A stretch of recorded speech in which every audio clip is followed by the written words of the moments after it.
Last week, Holly and I released a video on her channel where we had several products from a company called BamBody Nutrition that were supposed to be low calorie tested, and we actually found that they failed label claims pretty badly. You're about to watch this video on my channel here in a few minutes. But before we get to that, I actually wanted to add something to that video because since we made that video, BamBody has actually come out with a statement. Now I would like to take that statement and directly address it. So this is from BamBody's Instagram. Dear colleagues, supporters, and friends, it has come to our attention that samples of two of our products, the Sammy Cookie and Brownie, were allegedly ordered by a known social media critic. There is no allegedly.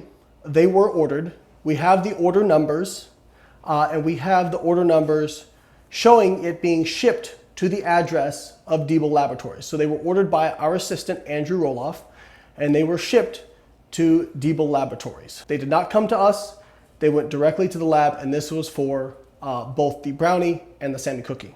As far as us being social media critics, we were actually consumers. Our client was eating them. My wife had ordered them and ate them. So we were actually customers. It's one of those things where if we're customers, we are allowed to do with a product whatever we would like. We didn't ask for free samples. We paid for them. We're allowed to test them if we want, and we're allowed to share those results. She continues, it is our understanding that the sole purpose of this order was to capitalize on the opportunity to point out possible discrepancies between the estimated calories listed on the product's label and the actual calories via lab analysis. The purpose of it was to find out if they met label claims because we were a bit skeptical based on the fact that our client was not losing weight at a calorie level she should have been. When they came back that they had failed, we actually want to do this video more as an educational to show people that if they are eating a lot of diet products, sometimes they may think they're on low calories, but they actually aren't.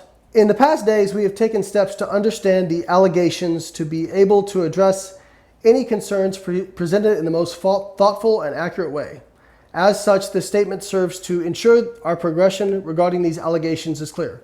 Again, they're not allegations. This is what it is. BamBody Nutrition is a small family-owned business whose goal and mission is to use only natural, fresh, high-quality ingredients to deliver the best tasting, diet-friendly treats on the market. So the owner of the company had actually messaged my wife several times and repeatedly said that she was a hardworking person, that she was a mother. We never said that they were lazy. We didn't say that they were bad parents. We didn't say they were bad people. We didn't say they were scamming anyone. The video should speak for itself. That's not what it was ever about. It never was and isn't. We simply said what was listed is way off from what they actually tested at. Because we know and appreciate just how important it is to be able to treat yourself while staying within your dietary goals, we want to provide more information to help clarify and dispel some of the recent chatter circulating surrounding the authenticity of our products. I'm not sure the word authenticity, we're not questioning the authenticity. We are showing that they don't meet label claims. All of our products and the corresponding ingredients are submitted to independent third-party nutrition labeling company that is fully FDA compliant for a process called database analysis. This independent third party uses an average value derived from the databases to determine the nutrition content of our products. This is not a nutrition analysis. So what she's saying is, from what I understand, she's saying they tell them what their ingredients are and how much of the ingredients they use, and that company tells them on average what the macros should be. That is different from actually doing a nutritional analysis where you're doing a Keldol analysis for protein, you're doing an analysis for lipid, which is a solvent extraction, and then difference for carbohydrate, and then determining calories from that. One is extremely empirical, and one is based off you telling them these are the ingredients and how much we are using. For our BamBody community and other health enthusiasts who have an interest in learning more about the permissibility of average values to determine nutrition content, you can find more information on the FDA's website, Section 7, N30. In fact, to address the relevant question, can I use average values derived from databases to determine the nutrient content of my product, the FDA specifically states, the FDA has not stated how a company should determine the nutrition content of their product for labeling purposes. Therefore, there is no prohibition from using average values for its product determined from databases if a manufacturer is confident that the values obtained meet the FDA's compliance criteria. Regardless of its source, a company is responsible for the accuracy and compliance of the information presented on the label. I'll read that part again. Regardless of its source, a company is responsible for the accuracy and the compliance of the information presented on the label. Use of a database that has been accepted by the FDA affords some measure of security in that the agency has stated it will work with industry to resolve any compliance problems that might arise for food labeled on the basis of a database that the agency has accepted. See and insert a website.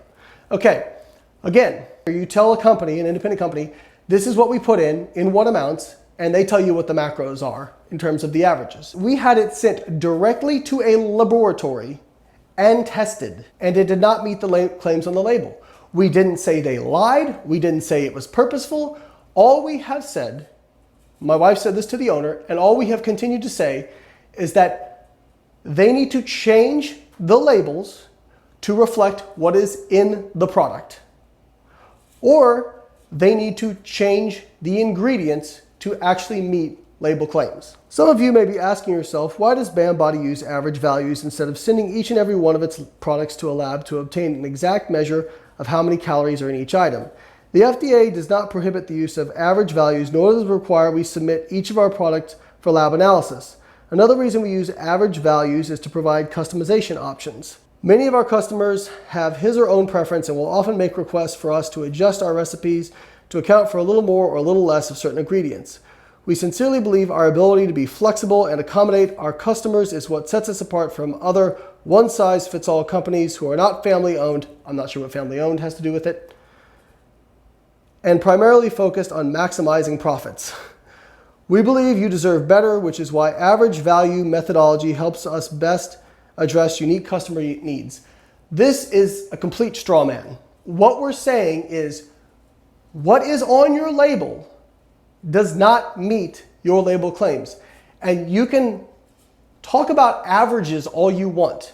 As you're going to see in the upcoming video, it's not a little bit off. They are way off. And the compliance that is supposed to be allowed for products is 20% within the label claim. That is 20% is what is allowed. They are not anywhere close to that. So regardless of them using averages, whatever, they're not anywhere close to it. All that being said, BamBody Nutrition believes the latest criticism of our products has presented us with an opportunity to provide more exclusive content to our supporters regarding exactly what goes into calorie determination process and how BamBody Nutrition products are made. For this reason, in the next coming weeks, we will be providing you with additional details regarding the making of our product, our new quarterly caloric auditing process by a registered dietitian, and other information that we hope will help you enjoy BamBody Nutrition products even more than you already do. For all of you that have supported BamBody Nutrition and continue to enjoy our products, we remain dedicated to your health and well-being. We love you, we appreciate you, and should you have any questions, comments, or concerns, we always look forward to hearing from you directly, even though they deleted a lot of comments on their Instagram and whatnot. But hey, we tested these, they were off.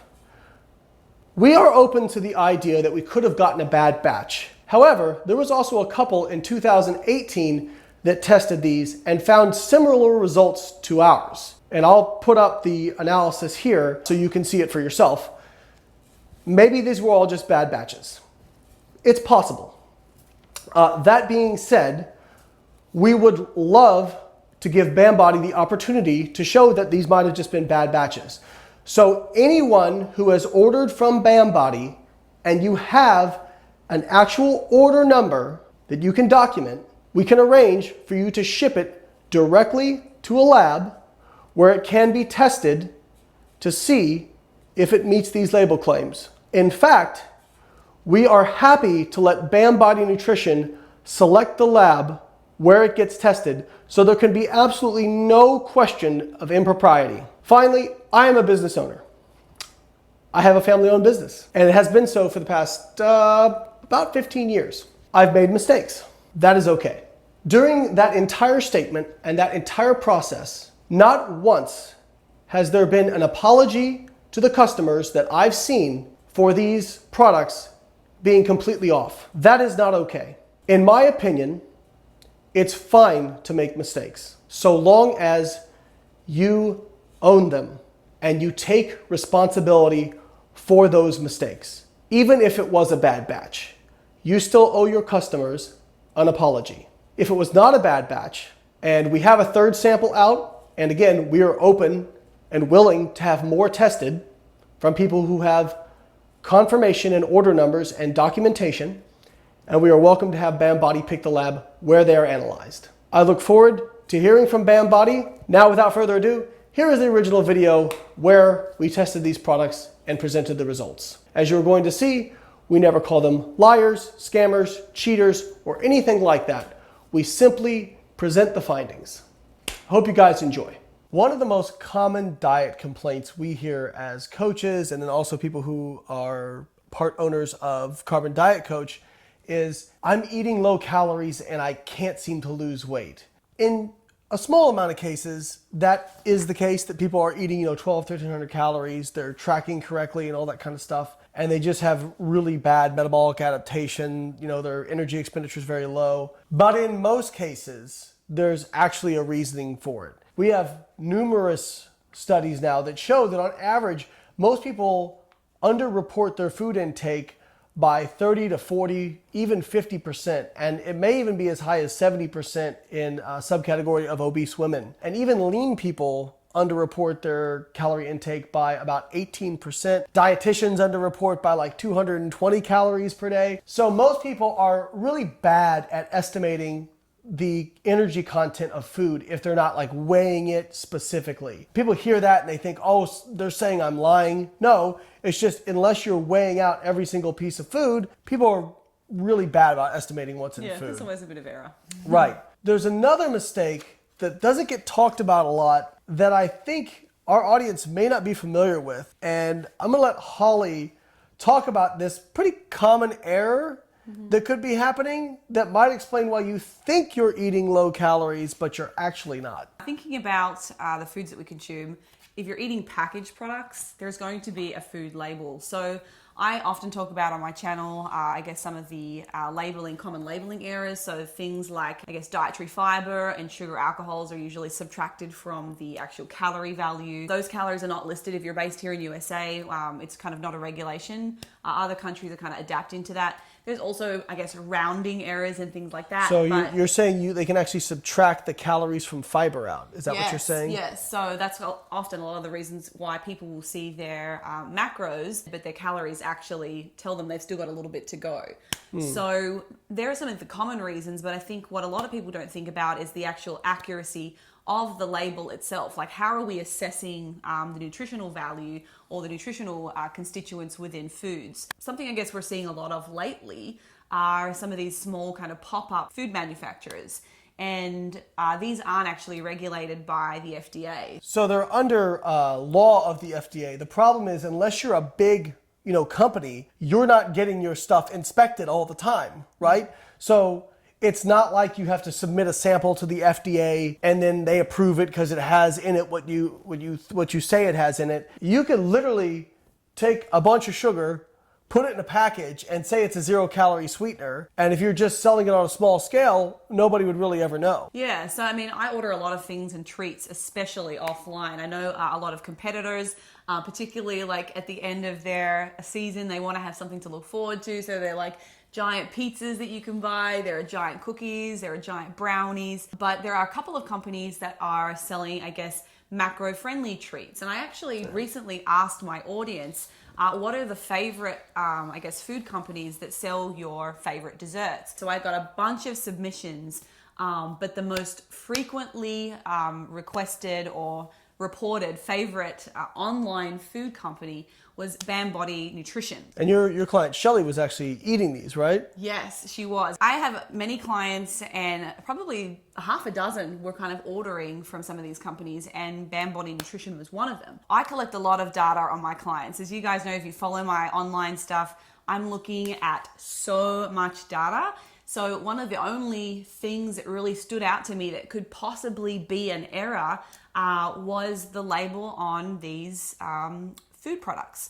So we actually decided to send away a couple of these brownies and cookies to have them analyzed to see what their actual nutrition content was. So what products did we have analyzed? Yeah, so we ordered their most popular chocolate brownie, or I think it's just called their brownie, the original. We also sent away it's a newer product of theirs. It was called the Sammy Cookie.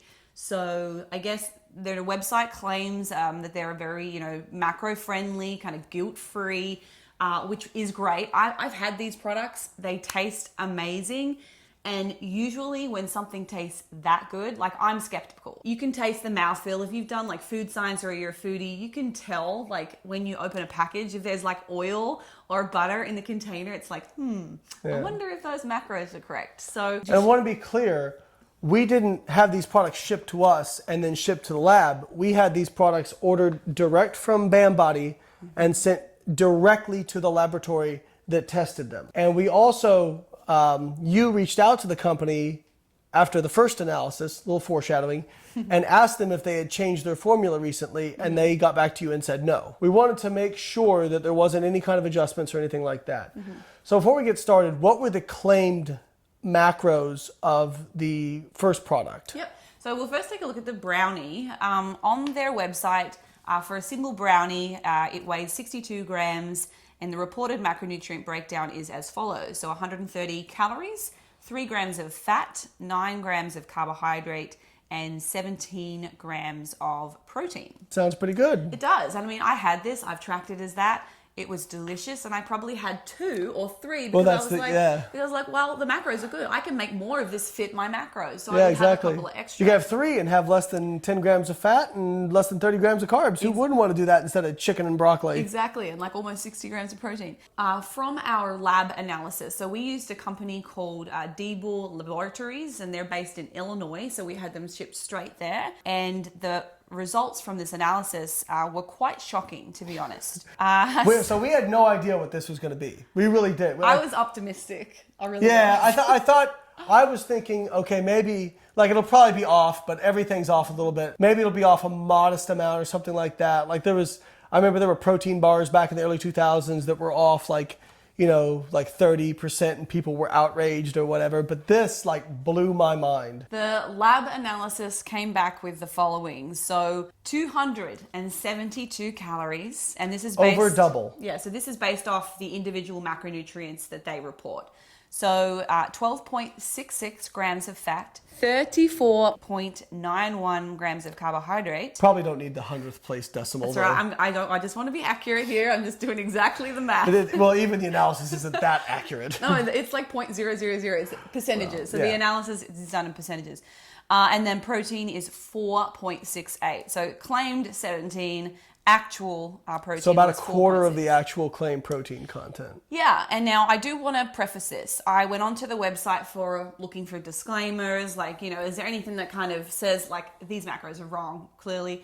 But this is all that their site actually had to say. So it says at the bottom of the brownie page, macros are an estimation, as these are baked goods and some product is lost or may shift in the baking process. So I mean, that's true. Like you're having that, but the problem is you would still expect to see the proportion of protein, carbohydrate, and fat be the same. Like you would still expect that. Yeah, so like for example, like at the moment the sample size is 62 grams. Even if they got cut into bigger, like accidentally slightly bigger portion sizes, you would expect to see the ratio like at least replicate what their original and even then it wouldn't matter with the analysis because the analysis is done on a small amount and it's just a percentage base, right? Exactly. So it would be scalable. Yeah. Now, do we want to talk about like the analysis that was actually done? Yeah, sure. Do you want to jump in and explain maybe how we determine... Taking myself back to food science. I know, right? Yeah. So generally speaking, if you were looking to get just a calorie value, the most common, method of testing is usually just a bomb calorimeter, and that just looks at, the total amount of energy. They kind of put the food inside a bomb calorimeter. It's heated up, and then basically the change in temperature, they use water. So it kind of heats up the water, and the change in temperature is basically what energy or empathy and then it can kind of work back to what's the actual calories in that food product. But for this is a little bit more specific because we actually have a carbohydrate, fat, and protein breakdown. Yeah. So when they do the analysis for these things, there's a few different methods they can use, and we want to be clear, we don't know exactly which methods they use, but the most common for protein is a Kjeldahl analysis. So a Kjeldahl analysis, you're basically trying to extract the nitrogen content of the protein as ammonia. So protein is unique and that is the only macronutrient that contains nitrogen. So what they do is it's much more involved than this, but essentially they heat a sample up really hot and they use something like ammonium sulfate.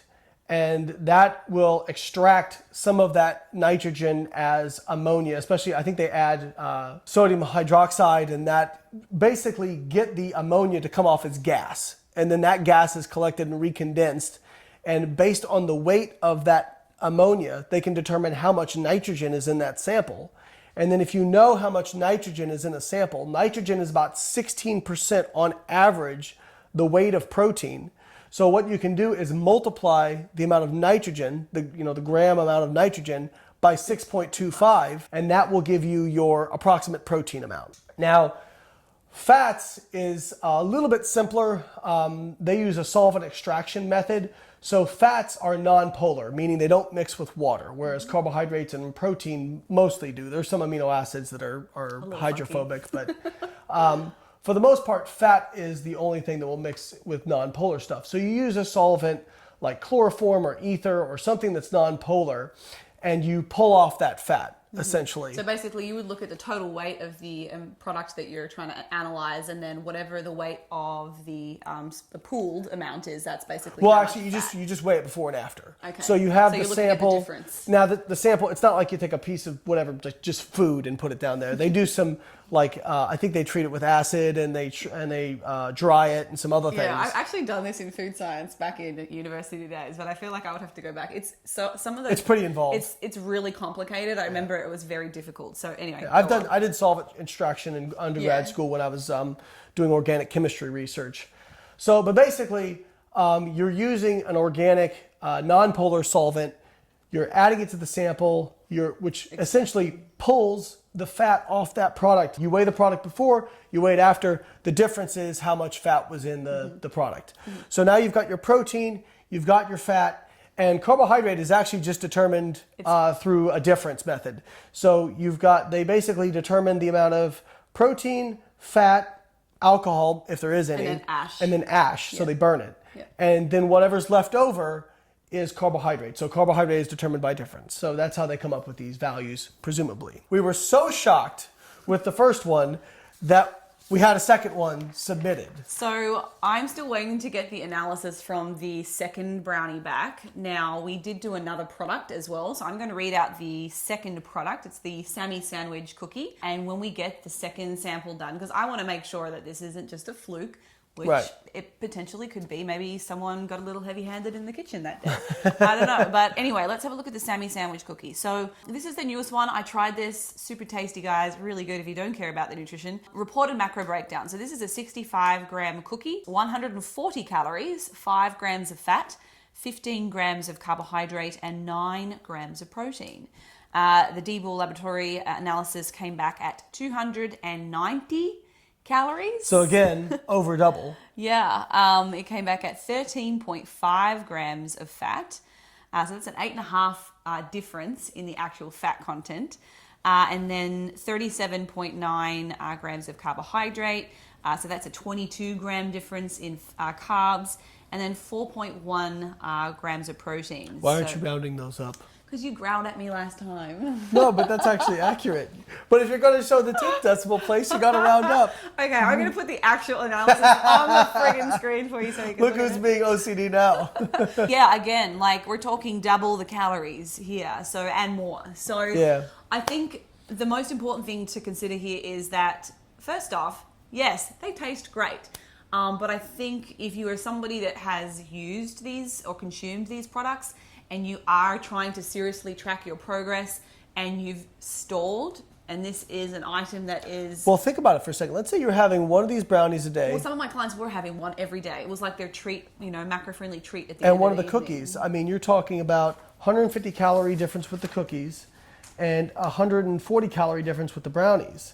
So you're actually, like, that's 290 calories right there. That could be the difference between losing weight or and not. Absolutely, because we know obviously there's that maintenance calorie range. If we've dropped somebody into a deficit in order to lose body fat, and then they were having a product like this or any other product where the nutrition is incorrect, that's going to put them back into their maintenance calorie range and they would not lose. And that's exactly what was happening with a couple of my clients who were having these. So I'm really pleased that we did it. It's quite an expensive procedure to have done. Yes. For one cookie, I believe it was about $250, or no, it started off at a base amount. If you just wanted the calories, it was like $150, and then to have the additional carbohydrate and then the fat and protein individually analyzed, there was an additional fee for each of those. So just for one product, I think it was well into the 200s. So I mean, that's why a lot of companies can probably get away with this stuff, because who's going to go out who's and going to spend that much money of their own? that money on analyzing something and then not potentially having the experience or expertise to know how to interpret it. Here's the other thing. People don't want to know the truth. No. They don't want to know the truth because I know, I was like, no, it's not true. They don't want to find this out because then their favorite treat is gone, right? Like, I get this with people all the time. They go, well, I have hormone problems. And I say, well, have you actually gotten and had those measured? No. Well, why not? If you actually had a hormone problem, you could get medication for it and fix it. Yeah. It's because they don't want to not have that excuse. I think one disclaimer I will make. So first off, it's possible we could have just gotten two Really bad batches. But it's unlikely. We requested them on different dates, different order numbers. It's unlikely. And second, you would expect that even if it was a bad batch, it wouldn't be off by this much. The other disclaimer is they could be using ingredients that are mislabeled themselves. So perhaps they're using a whey protein that's actually all carbon fat. I don't know. I think that's probably unlikely as well. But again, I don't want to infer intention or anything like that. It could just be a mistake. We'll know more when we get the other sample back. Confirmation. Now But that's the hardest thing. A lot of the companies, like these smaller online companies, won't actually have an analysis done. They will just use the combination of ingredients and the amounts and use the nutrition information to come up with their own label, which, I mean, it's a logical way to do things because you would assume that nutrition labels are correct. But like Layne said, I think it's very unlikely if you look at the ingredients list of the products. Yeah, they're pretty basic ingredients. It's claimed like the whey protein is the -- ingredient, and by law, the way that you have to label the ingredients, it is the most dense or the most, I guess, the most highest amount. Weight, yeah, right? by weight, the most amount goes first. That's the product that's listed first, and it is whey on these products. So there also could be companies that are putting out diet products that hit the numbers that they claim. The problem is you don't know.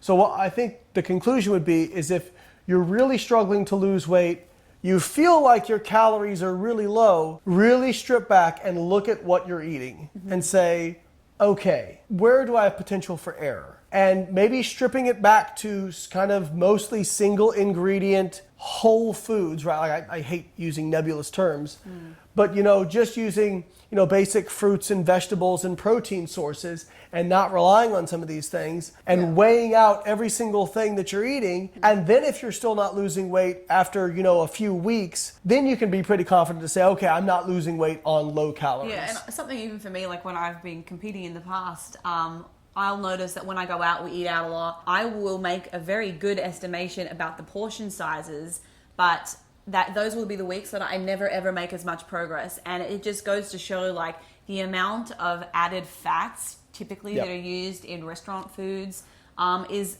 even more than what I allow for. Like I'll always deliberately go in at the end, I'll track all my foods, and then I'll dump like an extra 10 grams of fat just to make sure. And I still won't make progress on those weeks. And really, that's the only thing that I know is kind of off. So I guess it's really important. If you want to make sure that you are making progress, take it back into your responsibility. Don't allow for anyone else to have any control over that. And we're not saying never go out to eat or anything like that. No. You might be able to not have the physique you want with also the lifestyle you want. that may not be possible. So if you want to eat out all the time, it may not be possible. Now, if you're in maintenance mode or something like that, like you've found that you can go out to eat pretty regularly and maintain that sort of thing. Again, you may perceive dieting as much more difficult because what you are tracking seems like low calories, when in fact it is not. So unless you are weighing out every single piece of food you're putting in your mouth and you're not losing weight at very low calories, don't say you're not losing weight at low calories, because the likelihood is that there are hidden calories either in diet products or from eating out or from just not tracking appropriately that you're missing. Well guys, I think that's all from us today. We hope that you found this video helpful. And I guess we will see you guys next time. I'm gonna go get some brownies.